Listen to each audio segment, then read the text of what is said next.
Hello, I'm Jamila Musayeva, an international social etiquette consultant and author of etiquette books. You can see now I have one extra book standing here on my table, and that is my third book, The Art of Entertaining at Home. The book exists as an ebook as well as in a very limited edition as a hardcover copy.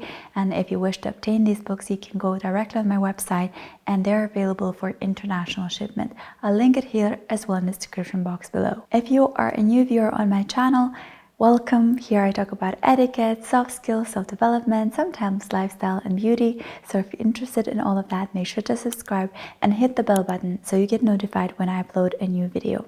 And if you're a returning viewer, I'm delighted to see you back on my channel. But before I get into today's video, I want to let you know that at the end of this video, I'll be showing you what I'm wearing in this video. So kind of like an outfit of the day, but outfit of the video. And I will tell you where my clothes is from and why I've chosen this. And so make sure to watch this video until the very end so you get to see the most interesting and intriguing part of the video. With that being said, I just wanted to have this sit down and chat with you about 5 most important lessons that I have learned up until now in my life that have helped me so much with my personal as well as professional life, that have really changed and shifted the way I look at things and the way I work and function as a human being. So the first thing that I've learned in life is the quote that I came across many years ago that really tremendously influenced my understanding of life. It was this really short quote that just said, day one, or one day. I remember when I saw it, I had to reread it a few times to really understand what this quote was about. And the essence of this quote, which is so short, so brief, but it's so powerful, is that it is up to you to decide every single day if this is the day one that you start doing something about your life, about the goal that you have set to yourself, the life that you've dreamed about, or is it one day that you're going to do it? So it's really about learning not to postpone your life. I think with COVID, there came a huge realization around the world of the importance of living and the importance of appreciating every single moment and not postponing things. Because one day we woke up where the world was all closed and we weren't allowed to leave our homes, and we realized how it's important to show up in life and how it's important not to postpone your life and not to think that, okay, one day I'm going to sign up for this class, one day I'm going to start eating healthy, one day I'm going to start reading books, but it's today, day one, that I'm starting to live the life that I have promised myself that I will. The second thought is carpe diem, which from Latin means seize the day. So mind you that all these thoughts that I'll be mentioning, so 5 thoughts altogether, they're all tied up and interlinked. So one doesn't exist without the other, and these thoughts have really helped me build a prism to life, a perspective on life. So seize the day is essentially about the importance of living and capturing the day. So if you wake up, you're healthy, everything is fine, make the most of today, because you don't know if there's a tomorrow. Today is a present, and we have to accept that present. And I also realized that when you don't seize the day seizes you, so to speak. So if you don't plan out your day, something will happen in a day that will manage your time. So instead of allowing the day to take over control of your life, you manage your own day, your own time. And it has made me realize how it's important to really make the best of every day that you have. And by best, I don't mean that you have to experience life every single day in a way that it's today is your last day on earth. No, that's not what I'm talking about. I'm talking about not postponing your dream life, not thinking that tomorrow is the day you're going to start living the dream life. If you start today, you're one day ahead of everyone else, or you're one day ahead in your game, so to speak. So seizing the day is important in living an authentic and meaningful life. The third idea that really influenced my perspective on life was that opportunities only comes one. Or big opportunities only comes once, maybe twice the most in your lifetime. And we often are so not present in the moment that we might miss on an opportunity that could be the opportunity of our lives. I love reading autobiographies of people, successful people. I love watching videos with interviews and podcasts. And I always realize one thing that I note in a lot of these people that we consider successful today, one thing all of them had in common is they had one big opportunity in their life that they were there for. They use that opportunity to their own benefit, and then the rest is just history. It's almost like a domino effect. You just push once, and then the rest is just a trickle-down effect. And we always think like, oh, there's a whole life ahead of us. We're going to have this opportunity again. Don't worry, like this wasn't maybe the best opportunity. The best is yet to come, and let it be. Let that the best is yet to come. But do not miss on the opportunity that was given to you. One of the things that I realized in my life, and one of the reasons probably a lot of the humans actually have regrets, is because we don't use the opportunity at our hands, thinking that we're going to have it again.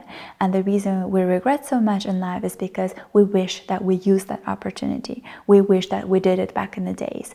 And I read this one quote that said, I would rather live with regrets than what ifs. And those what ifs are such a burdening emotion. It's such a burdening feeling to think of, what if I did it differently? So better do it and maybe regret it. It's okay, it's a lesson learned, rather than contemplate about what could have happened differently. And so for that, in order not to live in that mindset, it's really important to make use of every opportunity that comes your way. The fourth thought that I came across while watching this interview, I don't remember who exactly it was, but the phrase was that basically the success is 99% showing up. The importance of showing up, the importance of being present in the moment. You know how they say like life is all about being the right person at the right time in the right place? So right time and right place is all about just showing up. You are the right person for a lot of different things, but you might not be in the right place or at the right time. In order to make sure that you have to show up. So every time that you show up, you increase the likelihood of you being in the right time at the right place. Showing up takes a little bit of more push and courage, because sometimes we're too lazy to go somewhere, or we're too shy to show up, or we don't feel comfortable or confident to get out of our comfort zone and be there and be present. But it is really all about being present, showing up. Being present is a different thing, but we'll get to that too. But showing up to the place. So oftentimes you'll hear these magical stories of how people met, and that was because they happened to be at the same time in the same spot, at the same restaurant, at the same art gallery opening. They showed up at a concert hall with the person they met that was their life partner. So a lot of life is just of the timing of just meeting the person and being able to see the person or seize the opportunity, or have this door open to you. And that's all about you being there to show up and show that you are there, you are the person that deserves that. And that also includes if you are at work, if there is a negotiation, that you show up at the table of negotiations, so that you're not scared to come up there and show your ideas and be present and really let others know that you are here to offer a lot to the world. So the fourth thought of showing up has been something that I have been trying to practice a lot lately. It wasn't something I was born with. I wasn't mindful of it before, but ever since seeing that, I have tried to implement it in my own life, and I can tell you it has really changed the course of a lot of things in my life. And the fifth thought is being present. And I have used the term being present as to show up, but I meant it in this case, I mean it differently. So not just being present as to showing up, but rather being present is being acute, being aware of where you are, who is around you, of being present and in the moment, in the flow. So you could actually show up to some place, but you might be mindfully not present. You might, show up at work at the table of negotiations, but you might not be present in a discussion.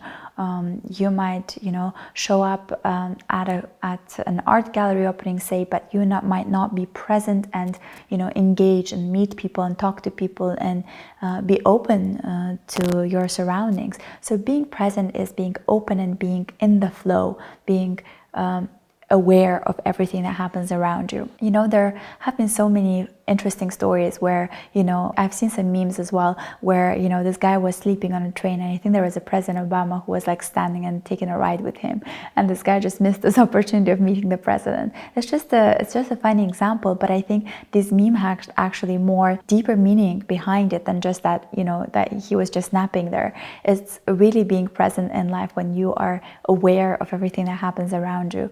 And, whatever that you commit yourself to doing, make sure that you're there fully and that you are so attuned to everything around you that you can really seize things and you can seize opportunities. These are the 5 important thoughts that I have collected over the years of me working and of working on my own self-development, as well as working with students, is that I have collected a lot of quotes, and this is something that I just do. I love collecting quotes, and after every quote I have realized that there is a certain calling that quote really had for me, and I have tried to condense it into smaller thoughts, and these were probably the 5 most important thoughts that I have collected over the years that have helped me to live life without postponing it, without postponing my dreams, my wishes, my goals. To finally just give you an example, whereas before I would be someone who just had a goal of, say, I just want to learn to horseback ride, I just want that, and I had that goal in my notebook every single year from 2000, I think, I don't know, whatever, like 15 onwards. And after COVID, I think I realized that, how long can I postpone my living, my goals and my dreams? Because I don't know what's going to happen tomorrow. So if I want to learn horseback riding, let me give the call to an instructor at the horse stable, call him, make an appointment, go for my first ride, see how it goes. If I like it, if it's something that brings me joy, I'll continue doing it. And if it doesn't, at least I tried. At least I went out, I made an appointment. So instead of postponing the action from year to year, I'm just now very quick with my actions. If I want something, I do it immediately because I don't know what's going to happen tomorrow, neither do you. So my advice to you is not to postpone your life and live it as authentically as you can by following 5 of these very simple and short principles. So for this video, I chose an outfit that would be something that I could wear if I'm, having some friends over at home, or this is just my quick get ready kind of outfit when I'm out and about. And I chose it specifically like that because I wanted to just have a sit down talk, heart to heart, so not too much effort put into it. So this is my favorite Ralph Lauren polo. I love navy color. If you've been following me for a while, you know that I do. And I just think this polo looks really nice for a casual outfit, but also if you're going for a business meeting, you can, style it with black pants or a skirt.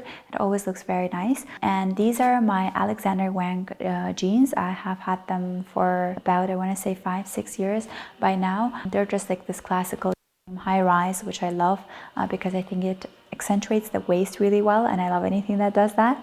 And I am wearing this pair flats by Vivae, which is a shoe brand that I've been collaborating with, and they were generous enough to give me a few pairs of their shoes, and I just love them. They are both, I think they look very, very classy, but they're also very, very comfortable, which is the ultimate goal for a busy mom, is you want to look elegant but also super comfortable. And I pretty much wear them throughout all seasons except for winter when it snows. The rest of the time I'm in my Vivae shoes. Thank you so much for watching this video until the very end. I hope that you enjoyed it. If you like this video, give it a thumbs up and let me know down in the comment section below what are some of your favorite quotes or perhaps some of your favorite lessons that I have shared here. I'll be more than happy to read your feedback, and I'll see you in my next video. Bye!